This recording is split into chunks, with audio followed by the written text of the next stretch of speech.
She destroyed my life. But she never expected what happened next, the betrayal that shattered everything, the heartbreak that nearly broke me, and the revenge that set me free forever. You never really know someone until you see how easily they can destroy you. This is not just a story about losing love, it's about losing illusions and finally finding freedom. I always thought we were solid. Married for years, together for 7. The kind of couple people would envy at parties, laughing over stupid inside jokes and holding hands in the car like teenagers. If you had asked me 6 months ago, I would have sworn my wife was my best friend, my soulmate. Then everything started changing. At first, it was little things. She got glued to her phone, constantly smiling at her screen, texting late into the night and flipping it over the second I walked into the room. She started coming home late, claiming work was overwhelming with a new boss breathing down her neck. I wanted to believe her. I really did. I told myself I was being paranoid, insecure, pathetic even. But the distance between us grew like a living thing. She stopped cuddling me in bed, stopped reaching for my hand, stopped laughing at our inside jokes. Even the way she said, "I love you," started sounding rehearsed, forced. One night, she walked through the door, cheeks flushed, giggling like she'd just heard the funniest joke on earth. I hugged her and immediately smelled it, a heavy, masculine cologne I didn't wear. My stomach twisted, but I didn't say anything. I just stood there, arms around her, forcing myself to breathe through it, telling myself there had to be some innocent explanation. Deep down, though, something broke. From that moment on, I started watching, not accusing, not confronting, just watching. Quietly, carefully. I memorized her new habits.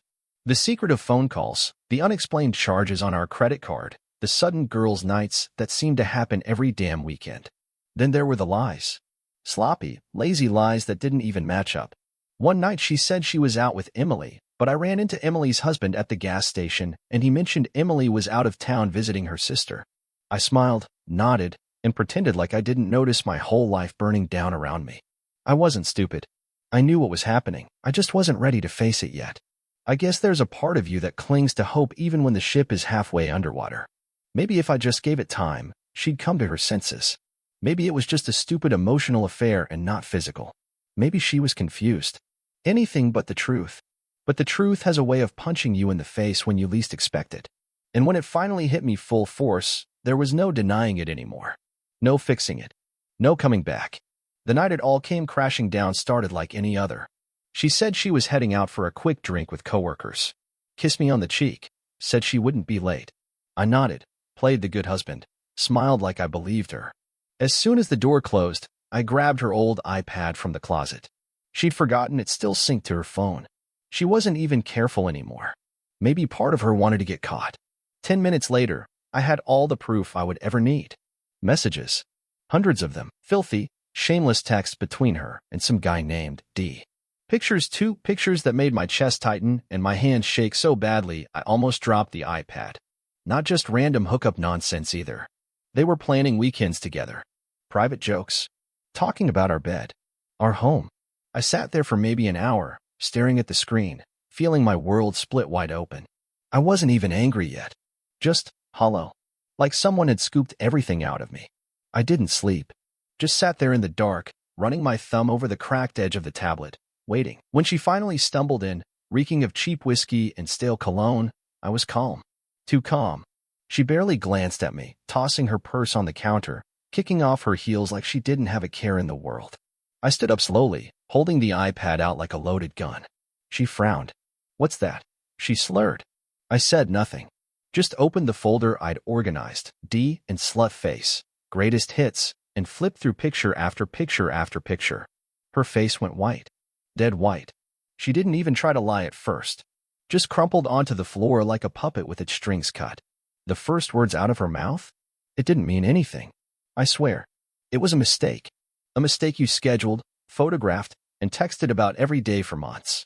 She started crying, ugly, gasping sobs that echoed around the kitchen. She crawled over to me, grabbing at my jeans like some pathetic movie scene. "Please," she choked out.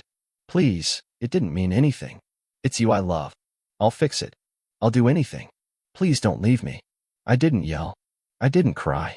I just looked at her, really looked at her, and realized I didn't even know who she was anymore. The woman who used to kiss me goodnight was gone, replaced by someone capable of spitting in everything we built together and then begging for mercy only after the house burned down. I stepped back. She clawed after me, still blubbering, still lying, said it was just once. Then, when I didn't react, she changed her story, said it was only emotional, that nothing physical happened. I flipped the iPad around and showed her the date-stamped nude photos. That shut her up for a minute. Then came the panic. She promised therapy, promised to cut off all contact, promised she'd never so much as look at another man again. She promised me the world, after she already sold it to someone else for a cheap thrill. I didn't say a word, just went upstairs, locked the bedroom door, and let her cry on the other side of it until dawn. I didn't sleep that night. I lay in bed, staring at the ceiling while she cried herself hoarse against the door. I wasn't angry. Not yet. Anger would have made it easier. What I felt was something worse, a heavy, crushing sadness, like trying to breathe underwater. Every memory we had built together, every laugh, every late-night conversation, every small, stupid moment that made our life feel real, felt poisoned, fake. Like I had been living inside a beautiful, comfortable life for years and someone had just yanked the rug out from under me. Morning came, cold and gray, and with it a kind of hollow clarity. I showered, dressed for work like it was any other day, even though the idea of stepping outside made me want to crawl back into bed and never leave. When I opened the door, she was still sitting there on the floor, red-eyed and shaking, like some broken thing. She reached for me and I flinched without thinking. Her face crumpled like I had slapped her. She whispered, "Please don't go," like it would erase the images burned into my brain. I walked right past her, drove to work, pretended everything was fine while my world collapsed inside my chest. I barely remember that day. Just a blur of faces, emails, fake smiles. I don't even know how I made it through without screaming. Every time my phone buzzed, it was her. Text after text. Long paragraphs about how sorry she was, how she would change, how we could get through this. I didn't answer a single one. Somewhere around lunchtime, she sent a picture of our wedding photo. She wrote, "This still means everything to me. Please fight for us." I stared at it until my vision blurred. I wanted to throw my phone across the office. I wanted to drive home, scream at her, smash everything we ever owned. But I didn't. I just powered off my phone and went back to pretending. That night, when I finally came home, the house was eerily clean. Like she thought if she made it look perfect again, it would erase what she did. She had cooked dinner, her specialty, all my favorites, candles lit, table set like it was some anniversary. It was so pathetic it almost made me laugh. She rushed over the second I walked in, trying to hug me, touch me, smell me, like sheer desperation would glue the pieces back together. I let her talk. Let her spill her rehearsed lines about therapy, forgiveness, starting fresh. I said nothing. When she finally ran out of breath, I quietly asked one question. "How many times?" She froze. That was when I knew it wasn't just once. I could see it in her eyes. The guilt, the terror, the pathetic scrambling for a lie that wouldn't make her look worse than she already did. "Only a few times," she whispered. "A few times." Like that somehow made it better. Like saying it was only a handful of betrayals instead of dozens would patch the hole in my chest. I nodded, turned, and went upstairs. Packed a duffel bag while she followed me, sobbing, begging, pulling at my sleeves. I didn't yell. I didn't curse. I didn't even cry. I just felt this deadness inside. Like she had reached into my chest and scooped everything good out of it, leaving nothing but the cold facts of what she'd done. As I zipped up my bag, she grabbed my hand one last time, her voice trembling. "Please. We can fix this. I'll do anything. Please don't throw us away." I looked at her, really looked at her, and realized I didn't recognize the woman standing in front of me. Not anymore. I pulled my hand away, walked out the door, didn't look back. The first night away from her was the hardest.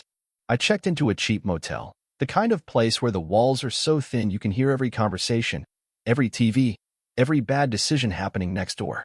I sat on the edge of the bed staring at the stained carpet, trying to wrap my head around how my entire life had detonated in less than 24 hours. My phone lit up nonstop. Calls, voicemails, texts, photos of us, old videos, desperate messages. I turned it face down and let it buzz itself into silence. I couldn't bear to hear her voice. I thought maybe I'd get angry eventually. Rage would have been better than this numb, hollow feeling like I was just floating above my own life watching it crumble. I didn't sleep. Just lay there all night, the TV flickering silently across the room while my mind replayed every moment, every lie, Every time I thought she loved me and she was already halfway out the door. By morning, she had escalated. Messages went from "please come home" to "I'll kill myself if you leave me" to "it didn't mean anything, you're overreacting, please let's talk."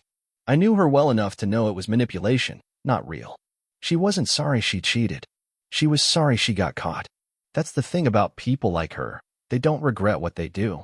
They regret losing the comfort they had. By the second day, she sent a picture of herself outside the motel. I hadn't even told her where I was. That scared me. She must have tracked my phone or guessed based on where we used to stay on road trips. I didn't open the door. I didn't answer. I just sat there in the dark, waiting until she gave up. She stayed for almost 2 hours. Texted things like, "I'll wait forever if I have to," and "I can't live without you," like she hadn't already lived fine while sneaking around behind my back. Eventually, she left. I peeked out the window and watched her drive off. Her taillights disappeared into the morning fog, and a small part of me, the last naive piece, broke off and died right there. The next few days were a blur. I called into work, told them I needed time off for a family emergency. I wasn't ready to explain the gut-wrenching humiliation of it all. I stayed at that crappy motel, ignoring her calls, scrolling mindlessly through my phone, trying to remember what it felt like to be happy. Meanwhile, mutual friends started texting me. Some neutral, some furious. Apparently, she had gone nuclear, painting me as controlling, cold, heartless, spinning it like I was the villain for abandoning her when she needed me most. Classic move. Blame the person you betrayed because they won't forgive you fast enough. One mutual friend, someone I thought was my brother, even asked, "Isn't marriage about forgiveness? Maybe you should work through it." I blocked him. If you've never been betrayed like that, you don't get to lecture me about loyalty. You have no idea what it does to you inside. On the 5th day, her mother called me. Her actual mother. Crying. Saying my wife wasn't eating, wasn't sleeping, that she was a wreck. That she was sorry for what she did and deserved another chance. I didn't yell. I didn't argue. I just told her calmly that her daughter had made her choices. That I wasn't a rehabilitation center for broken liars. Then I hung up. I was done talking. The final nail came a few days later when I logged into our joint bank account and saw she had drained it. Wiped it clean. Thousands of dollars gone overnight. Rent money. Emergency savings. Everything. Vanished. She must have figured if she couldn't have me, she could at least make sure I suffered on the way out. That was the final shove I needed. I called a lawyer that afternoon, and just like that, I filed for divorce. No warning, no discussion, no drama. She would find out when she got served. The divorce papers went out the next morning. I made sure she was served at work. Petty? Maybe. But after everything she put me through, I wanted her to feel even a fraction of the public humiliation she dumped on me. The server texted me when it was done. Said she turned white as a ghost, didn't even try to argue, just stood there frozen while her coworkers stared. Good. Let her squirm. Let her drown in the wreckage she created. Within an hour, my phone exploded. Calls. Texts. Emails. Voicemails so desperate, so hysterical, I almost couldn't believe it was the same person. One second she was sobbing about how she loved me. The next she was raging, cursing me out, blaming me for giving up too easily, accusing me of destroying our marriage over one mistake. One mistake. Like a year of lying, cheating, gaslighting, and stealing our money was just a tiny slip-up I should have shrugged off. I turned my phone off. Blocked her number. Blocked her family. Blocked every mutual friend dumb enough to take her side. I wasn't playing her game anymore. She could scream into the void for all I cared. I moved out of the motel that afternoon. Signed a lease on a tiny one-bedroom apartment across town. No furniture, just a mattress on the floor and a duffel bag of clothes. But for the first time in weeks, I felt something close to peace. It wasn't much, but it was mine. No lies, no betrayal, no pretending everything was fine when it wasn't. Just silence. Beautiful, brutal silence. Over the next few weeks, the divorce crawled forward. She tried to stall. Tried to guilt me into mediation. Claimed she was willing to do anything to save our marriage. Sent emails with fake apologies, half-hearted self-help quotes, pictures of our wedding day like that was supposed to erase everything she did. I ignored them all. My lawyer warned me she might pull something crazy, and he wasn't wrong. A week before the first hearing, she showed up at my new place. Banged on the door for almost half an hour, screaming through the crack that she was pregnant. That she had found out a few days ago, and I needed to do the right thing. My blood ran cold. She was lying. I knew it the second she said it. Desperation leaked from every word. every frantic pound of her fist against the door. I didn't answer. Just called the cops and reported a trespasser. Watching them escort her off my porch while she screamed about our baby was one of the most surreal moments of my life. A few days later, she emailed a full confession, admitted she wasn't pregnant, said she was just scared, and didn't know how else to get my attention. As if lying about a child would magically rebuild trust, it only cemented my decision. She wasn't sorry. She was just addicted to control, addicted to the life she lost. And I wasn't hers to manipulate anymore. The court hearings were ugly. She tried to play the victim, sobbing about how blindsided she was, how she had no idea. I was so unhappy. I kept my answer short. Professional. My lawyer presented the evidence, the texts, the photos, the bank statements. Watching her squirm under the judge's cold stare was the closest thing to justice I was ever going to get. In the end, the judge ruled heavily in my favor. I got back most of what she stole, and she got saddled with a mountain of legal fees. Actions meet consequences. The final hearing wrapped faster than I expected. Once the judge dropped his decision, she just sat there at the table, stunned, like she couldn't believe it was really over. Like somewhere in that delusional mind of hers, she still thought I would cave. That I'd come rushing back because of some stupid shared memories or leftover guilt. I stood up, gathered my papers, walked right past her without a word. She flinched like I'd slapped her, and maybe in a way, I had. Not with violence, but with something much worse, complete indifference. She tried to catch my arm as I passed, whispering, "Can we talk? Please, just once." Her voice was wrecked, raw from crying, from begging, from losing. I turned to her slowly, feeling absolutely nothing. No love. No hate. Just cold, clean emptiness. "There's nothing left to say," I said, voice flat, final. Her face crumpled, but I didn't wait to see the aftermath. I pushed open the courthouse doors and stepped into the cold winter air like a man walking out of a burning building. It was done. She was nothing but ashes behind me. I thought that would be the last time I saw her. I hoped it would be. But life's funny like that. 2 weeks later, I ran into her by accident. Grocery store of all places. I was grabbing coffee and cereal, living my simple, quiet new life, when I looked up and there she was, standing by the frozen food section like some ghost I never asked to see again. She looked bad, hollowed out, hair messy, face pale, dark circles under her eyes. She caught sight of me and froze. For a second, she looked like she might run. Then she took a shaky step toward me. "Please," she whispered, voice cracking. "Please, can we just talk?" I looked at her, really looked, and felt nothing but a vague sense of disgust. She had made her choices. She had rolled the dice and lost. There was no rescue mission coming, no redemption arc, no happy ending, only consequences. "No," I said simply. "You made your bed." She burst into tears, right there in front of the frozen peas and TV dinners, collapsing into herself like a puppet with its strings cut. People started staring. I turned and walked away without another word.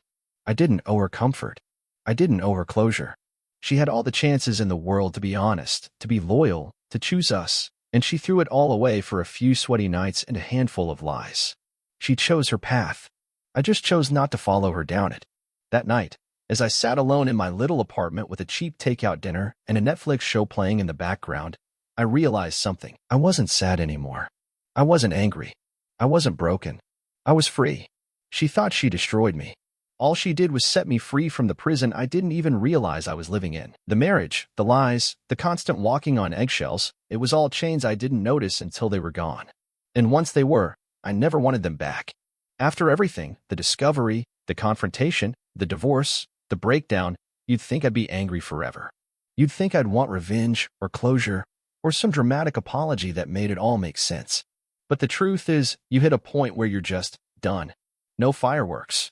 No final screaming match. Just the quiet realization that you don't need anything from them anymore. That's where real freedom begins. I spent weeks after the divorce just sitting with the silence. No constant buzzing of notifications, no drama, no emotional landmines hidden in casual conversations. I started to realize how exhausted I'd been for years without even knowing it. Loving her had been like running a marathon with broken legs, constant pain, constant uncertainty, but too stubborn to stop because I didn't want to admit something was wrong. I thought love was supposed to hurt sometimes. That's what everyone says, right? Relationships are hard. Marriage takes work. But here's what no one tells you. It's not supposed to feel like you're begging someone just to stay faithful. It's not supposed to feel like loving someone is a job you're doomed to fail at no matter how hard you try.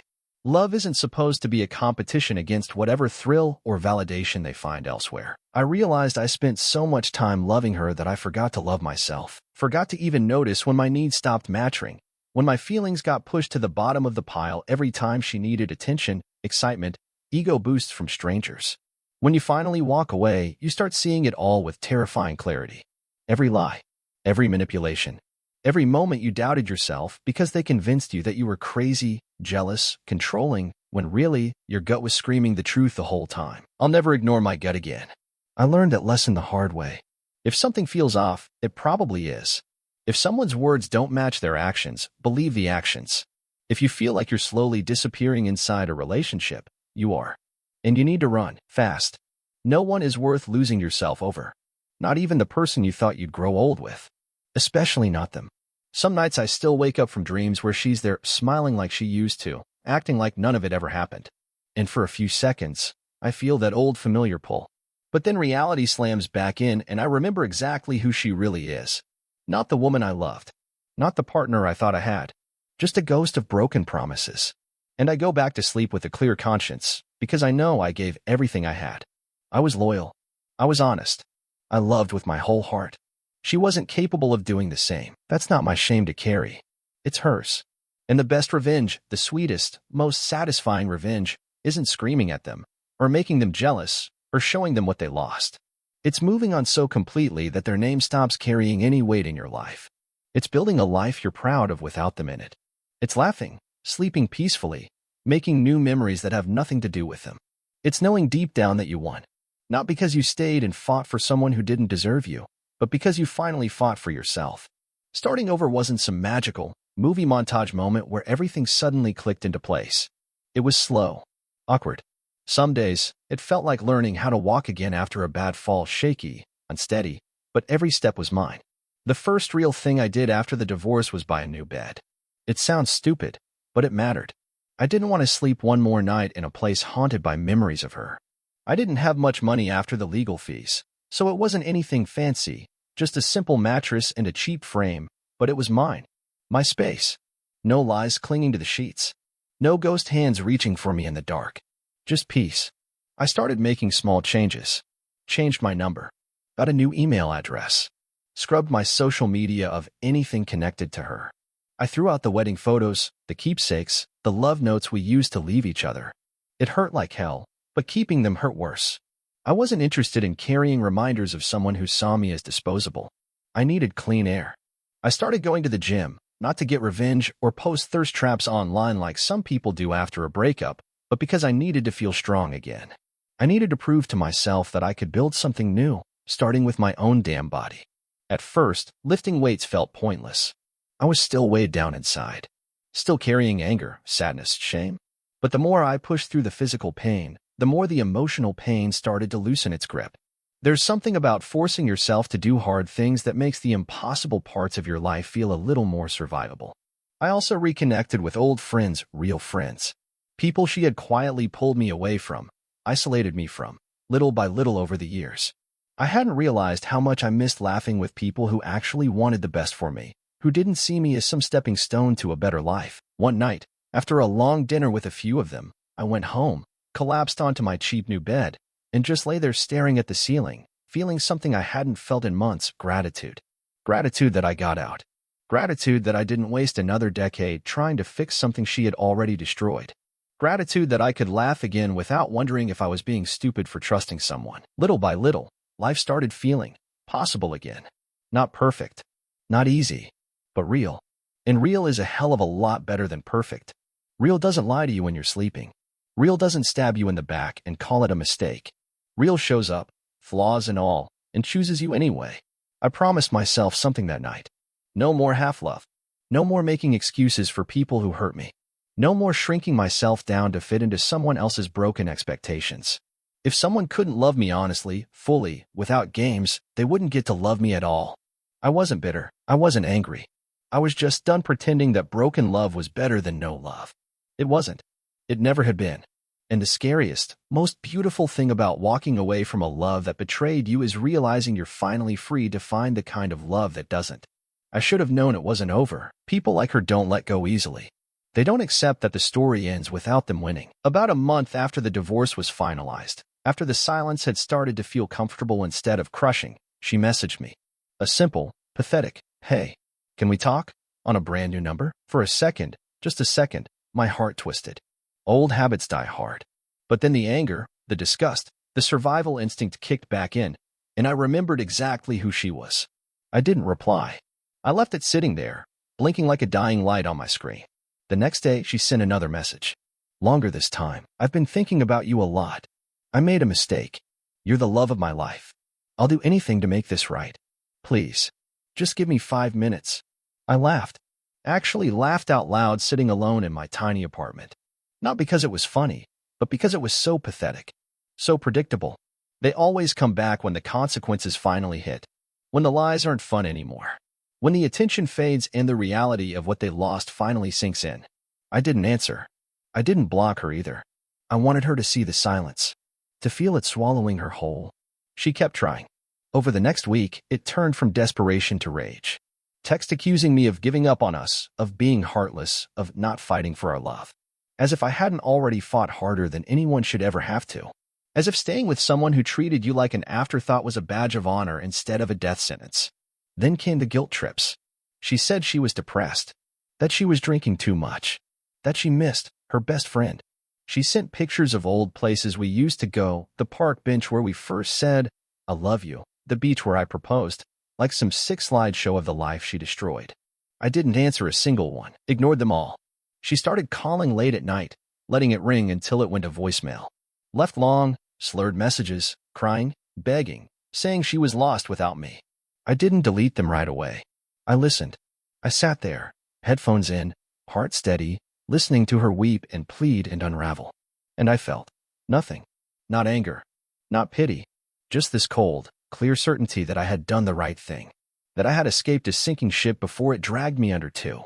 It took about 3 weeks for the messages to finally slow down. Then one day, they just stopped. Silence. Real silence. And God, it was beautiful. I realized something then: closure isn't something you get from them. It's something you give yourself. It's not about hearing "I'm sorry" or getting some perfect explanation that makes the betrayal hurt less. It's about realizing you don't need anything from them anymore. No apology. No justification. No final conversation. Nothing. They're not your problem anymore. Their regrets, their guilt, their mess, all of it belongs to them. And you? You get to move on without dragging their broken pieces behind you. Rebuilding myself wasn't about getting revenge. It wasn't about making her regret losing me. It was about making sure that I never, ever lost myself again. After the final message, after the last desperate voicemail faded into silence, I sat down one night and made a list. Not a list of goals. Not a list of dreams. A list of promises to myself. I promised I would never ignore my gut again. I promised I would never let anyone treat my loyalty like a weakness. I promised I would never beg someone to love me properly. And the biggest one, I promised I would never settle for half-love, half-truths, or half-effort again. If someone couldn't show up for me fully, honestly, consistently, they weren't going to be in my life at all. No exceptions. No more bending myself in half trying to keep a relationship alive when I was the only one fighting for it. I started doing the work, therapy, even though part of me thought I didn't need it. Spoiler, I did. I needed someone to help me unpack all the ways I had been trained to accept less, to normalize pain, to call dysfunction love. It wasn't easy. Sitting in that office, dragging my wounds out into the light, admitting how much I had allowed, how much I had tolerated in the name of love. But every session chipped away at the guilt, at the shame, at the part of me that still whispered maybe it was my fault. It wasn't. It never was. I rebuilt my friendships too, the real ones. The ones she made me neglect. I started saying yes to invites again. Grabbed drinks with old buddies, road tripped with friends I hadn't seen in years, laughed until my face hurt around people who actually gave a damn about me. I filled my calendar with life, with memories that had nothing to do with her. And for the first time in a long time, I started to like the guy I saw in the mirror. I wasn't broken. I wasn't a victim. I wasn't some sad cautionary tale. I was someone who got knocked flat, stood back up, and built something stronger out of the wreckage. I even started dating again slowly, carefully. No rushing. No forcing it. No trying to fill some empty space inside me with another person. I didn't need anyone to complete me. I was already whole. And every time I caught myself comparing someone new to her, I stopped and reminded myself, she wasn't the standard. She was the warning. Healing doesn't look like forgetting. Healing looks like remembering exactly what hurt you, exactly how it felt, and refusing to ever go back to it. Healing looks like setting your standards higher, not lower. Healing looks like choosing yourself every single time, no matter who's standing across from you. One night, a few months later, I was sitting at a dive bar with some friends, laughing over something stupid, when I realized I hadn't thought about her in days. Not even once. No anger. No sadness. Nothing. Just life, moving forward without her in it. And in that moment, I finally understood something no one tells you when you're drowning in heartbreak. The best revenge isn't finding someone better. It's becoming someone better. Not for anyone else. Not to prove anything. Just for you. Because you deserve it. Because you survived it. Because you're worth it. I should have known she wouldn't stay gone forever. People like her never just disappear. A few months after I started feeling truly free, when life was calm and clean again, a letter showed up at my apartment. No return address. Just my name, in handwriting I hadn't seen since our wedding invitations. I stood there holding it, debating whether to even open it. Part of me wanted to toss it straight into the trash and never think about it again. But curiosity won. I opened it. It was 5 pages long, 5 pages of her trying to rewrite history. At first, it was apologies. Long, dramatic paragraphs about how she was young, stupid, scared. How she didn't appreciate what we had until it was gone. How, if she could take it all back, she would. But it didn't stay apologetic. Halfway through, it shifted. It turned into excuses. How she felt neglected sometimes. How work stress and emotional struggles made her seek comfort elsewhere. As if any of that justified betrayal. As if there was ever an excuse good enough to blow up the life we built together. She finished the letter by saying she still loved me. That no one else compared. That she thought about me every day and would be waiting if I ever changed my mind. Waiting. Like I was just out here lost without her. Like she was still the prize and not the weight I finally dropped. I folded the letter back up carefully. I didn't rip it. I didn't burn it. I just put it back into the envelope, walked outside, and slid it straight into the dumpster behind my building. No ceremony. No rage. Just quiet, complete rejection. It felt good. Really good. Not dramatic movie good. Real life good. Like closing a door that should have stayed shut a long time ago. She wasn't my burden anymore. Her guilt, her regrets, her loneliness, they weren't my problems to fix. They never were. That night, I went out with some friends. Laughed until my sides hurt. Drank too much. Ate greasy food. Danced like an idiot. I didn't even think about her again until I got home and remembered the letter had existed at all. And I smiled. Because that's what healing actually looks like. It's not about pretending it didn't happen. It's about reaching a point where it no longer defines you. Where the worst thing someone ever did to you becomes just another thing you survived. And every day after that, it gets smaller and smaller until it's just background noise you barely hear anymore. Her letter was her last grasp at control. Her last desperate hope that she still had a hold on me. But she didn't. She never would again. I wasn't the man she betrayed anymore. I wasn't broken, bitter, or desperate. I was free. And freedom, once you taste it, is something you'll never give up again. Not for anyone. Betrayal changes you. It reaches into parts of you that you didn't even know existed and burns them down without warning. You don't come out of it the same person you were before, and honestly, you shouldn't. I learned that trust isn't something you give away just because you love someone. Love is easy. Trust is earned. I used to believe that if you loved someone enough, everything else would fall into place. That loyalty, honesty, respect, all of that would just naturally come with it. I was wrong. Love isn't enough. It never has been. After her betrayal, I realized that real relationships are built on something way stronger than love. They're built on respect, accountability, and action. Not promises. Not sweet words whispered late at night. Not grand gestures when things get rocky. Actions, every single day. Consistency, even when it's boring. Effort, even when it's inconvenient. I changed the way I approach people now. I pay attention, not to what they say, but what they do when it's hard. When they're angry. When they're tempted. When they think no one's watching. That's when you see who someone really is. I don't make excuses for people anymore. If someone shows me they can't be trusted, I believe them the first time. I don't stay and hope they'll change. I don't love them harder to try to fix what they broke. I walk away. Fast. And you know what? It's not lonely. It's peaceful. I learned how to be alone without being lonely. How to enjoy my own company without feeling like something was missing. How to build a life I love so much that anyone who wants to be part of it has to be adding to it, not draining it. The standards I live by now are higher than they've ever been. Not because I'm bitter, but because I finally know my worth. Because I know what it cost me the last time I lowered the bar. Trust is precious. Loyalty is rare. Real love is a privilege, not an obligation. And the people who deserve it will never make you beg for it, wonder about it, or cry yourself to sleep questioning it. They'll show up. They'll stay honest. They'll protect what you build together like it's sacred, because it is. I'm not scared of falling in love again someday. I'm not scared of opening up to the right person. I'm just not willing to waste one more second on anyone who doesn't recognize what real love is supposed to look like. Betrayal didn't break me. It woke me up. And I refuse to ever fall asleep on my own life again. I didn't go looking for updates about her. I didn't stalk her socials, didn't ask her old mutual friends. I wasn't interested. But the funny thing about life is, when karma comes knocking, you usually hear about it whether you want to or not.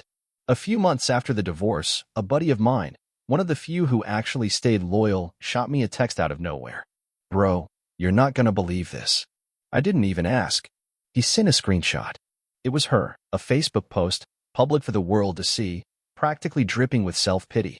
She wrote about how hard life had been lately, how she felt so betrayed by people she trusted, how she had been forced to start over from nothing. No mention of the cheating, of course. No mention of how she destroyed her own life with her own hands. Just vague, manipulative cries for sympathy. Then came the kicker. I found out the guy she cheated on me with, he dumped her. Right after the divorce papers were final. Apparently, he had no interest in being with her full-time once the thrill of sneaking around wore off. Classic. She lost everything in one sweep: her husband, her side piece, her reputation, her stability. Word spread fast in our old social circle. People stopped inviting her to things. Friends picked sides, and spoiler alert, most of them didn't pick hers. Turns out, when you lie, cheat, and backstab enough, people eventually notice. Even the ones who used to blindly defend you. She ended up moving back in with her parents. Lost her job a couple months later, not because of the divorce, but because she started showing up late, missing deadlines, acting like the whole world owed her something. No one came to save her. And that's the thing. People like her always think they're untouchable until they're not. Until the safety nets they took for granted snap one by one, and they finally have to face the life they built for themselves with nothing but lies. I didn't feel joy when I heard about it. I didn't feel pity either. Just this quiet, detached acknowledgement that life has a funny way of teaching lessons the hard way. She burned her own house down, and now she was standing in the ashes, wondering why no one wanted to help her rebuild. Not my problem anymore. Never would be. I didn't need to gloat. I didn't need revenge. Watching her destroy herself was better than anything I could have planned. The best part? I didn't have to lift a single finger. Karma handled it all. All I had to do was step out of the blast zone and move on with my life. And God, it felt good to finally be living a life she wasn't even a shadow in anymore. Life after her didn't just get better, it got real. It stopped being a constant battle of proving myself, chasing love, walking on eggshells to keep someone else happy. It became quiet, solid, mine. I wake up now without that pit in my stomach. No dread, no anxiety about where she is, who she's texting, what excuse she'll spin next. Just simple mornings. Coffee, music, sunlight through cheap apartment blinds, freedom in the smallest things. I went back to hobbies I abandoned when I was too busy playing emotional janitor to her chaos. Picked up my guitar again. Started hiking. Took a road trip across 3 states with nothing but a backpack and a busted playlist. I remembered how good it felt to just exist without waiting for someone to rip the rug out from under me. I got promoted at work, too. Funny how much better you perform when you're not secretly drowning inside. More energy, more focus, more ambition. It's like once she was out of my life, the weight I'd been carrying without realizing it finally lifted off my chest. And yeah, I started dating again. Slowly, carefully, with standards she would have never been able to meet. I wasn't looking for a replacement or trying to prove anything. I was just living. And if someone came along who matched that energy, cool. If not, cool. No more desperation. No more mistaking attention for love. No more ignoring red flags just because I didn't want to be alone. Alone is better than miserable with the wrong person. Every time. Sometimes people ask if I regret it.